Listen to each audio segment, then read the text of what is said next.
नमस्कार। आज हम एक बड़े दिलचस्प विषय पर बात करने वाले हैं। एक साधक के निजी अनुभव हैं ये। नाथ साधना और मुंजा नाम की एक रहस्यमय शक्ति से जुड़े हुए।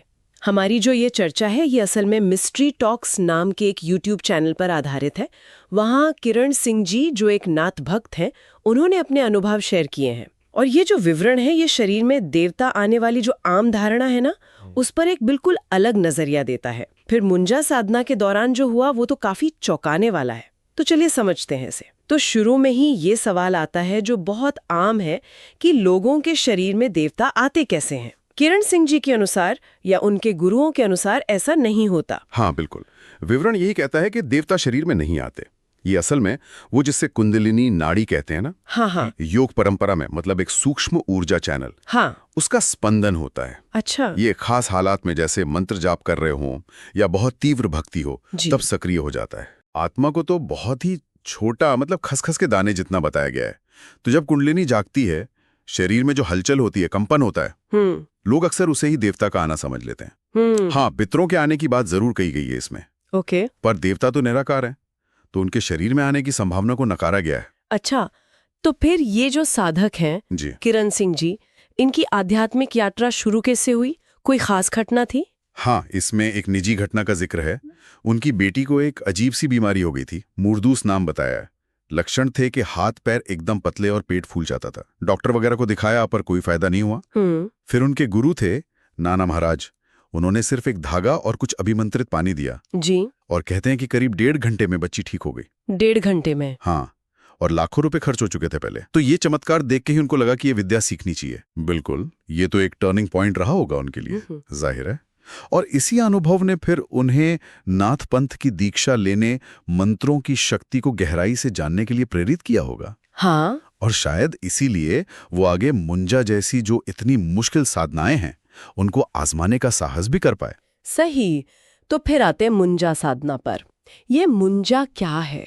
क्या बताया गया है इसके बारे में? मुंजा को एक खास तरह की आत्मा बताया गया है, खासकर ऐसे लड़के की आत्मा जिसका यज्ञोपवीत संस्कार नहीं हुआ हो।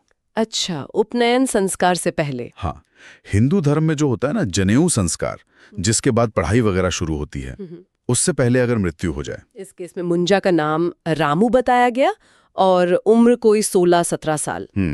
और साधना के बारे में क्या बताया? आसान तो नहीं रही होगी? बिल्कुल नहीं, बेहद खतरनाक और खतरनाक बताई गई है।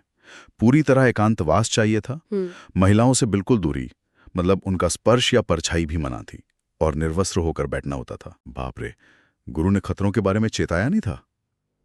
हाँ, चिताया था, बिल्कुल पहले ही बता दिया था कि खतरे हैं। और वर्णन में कई अजीब अनुभव भी हैं साधना के दौरान के। जैसे एक बार वो साधना स्थल जा रहे थे तो गाड़ी की वायरिंग ही जल गई अचानक। अरे! और एक ये कि झोपड़ी के अंदर बहुत ज्यादा ठंड लगती थी जबकि बाहर मौसम ठीक था। अच्छा, और भी कुछ? हाँ, और भी हैरान करने वाले अनुभव थे। जैसे रात में सोते हुए लगता था कि शरीर पर कोई भारी चीज चढ़ गई है, कोई दबा रहा है। और साधना करते वक्त ऐसा महसूस होना कि जैसे हवा में तैर रहे हैं या घूम रहे हैं। और वो भोजन वाली बात भी थी शायद। हाँ, वो तो बहुत ही अजीब था। पूजा के लिए दाल चावल का एक ग्रास रखते थे, वो रहस्यमयी तरीके से गायब हो जाता था, जबकि उसके ऊपर एक पत्थर रखा होता था, वो पत्थर वहीं का वहीं रहता था। पत्थर वही और खाना गायब, ये कैसे हो सकता है? हाँ, और एक धुएं जैसी आकृति दिखने का भी जिक्र है, जो एक लड़के के आकार की लगती थी। ये सब 7वें दिन के बाद शुरू हुआ और फिर बढ़ता ही गया। तो क्या इन सब अनुभवों से साधक को यकीन हो गया कि हाँ, कोई शक्ति है? हाँ बिल्कुल, इन अनुभवों से उन्हें किसी मौजूदगी का एहसास तो बहुत तीव्र हो गया था, भले वो साफ साफ दिखी नहीं।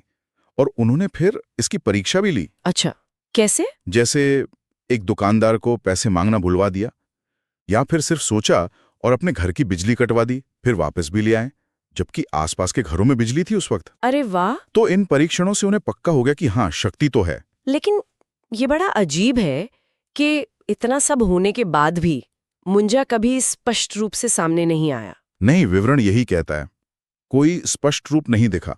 और पूरी साधना जो थी वो मानसिक और शारीरिक रूप से बहुत ही थका देने वाली, कष्टदायक थी। डर लगातार बना रहता था, नींद तो जैसे गायब ही हो गई थी। साधक ने बताया कि 40 दिन की साधना में शायद 30 रातें वो सो ही नहीं पाए। ओह, 40 दिन! ये तो बहुत लंबा समय है। तो इस पूरे विवरण से हमने एक साधक की यात्रा देखी।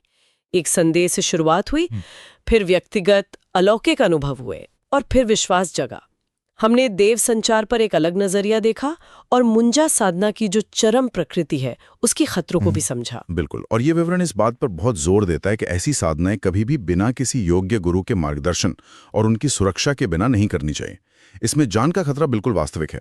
जैसा बताया भी गया कि उन्हीं के गुरु के एक और शिष्य थे, उनकी इसी साधना के दौरान मृत्यु भी हो गई थी। सच में ये तो बहुत गंभीर बात है। तो अंत में साधक ने इस शक्ति का इस्तेमाल बंद क्यों कर दिया? जब प्रमाण मिल गया था, शक्ति काम कर रही थी। क्योंकि उसके कुछ नकारात्मक प्रभाव दिखने लगे थे और परिवार के लिए भी खतरा महसूस होने लगा था। खासकर जब ये शक्ति, ऐसा बताया गया, कि स्त्रियों के प्रति आकर्षित होने लगी, तब उन्होंने इसे रोकने का फैसला किया। अच्छा, ये पूरी यात्रा हमें सोचने पर मजबूर करती है ना? बिल्कुल, और यहाँ एक सवाल उठता है, जब शक्ति का प्रमाण मिल गया, वो काम कर रही थी, तब भी उसे नियंत्रण में रखना और सुरक्षित रहना, इसके बीच संतुलन साधना क्यों इतना जरूरी हो गया?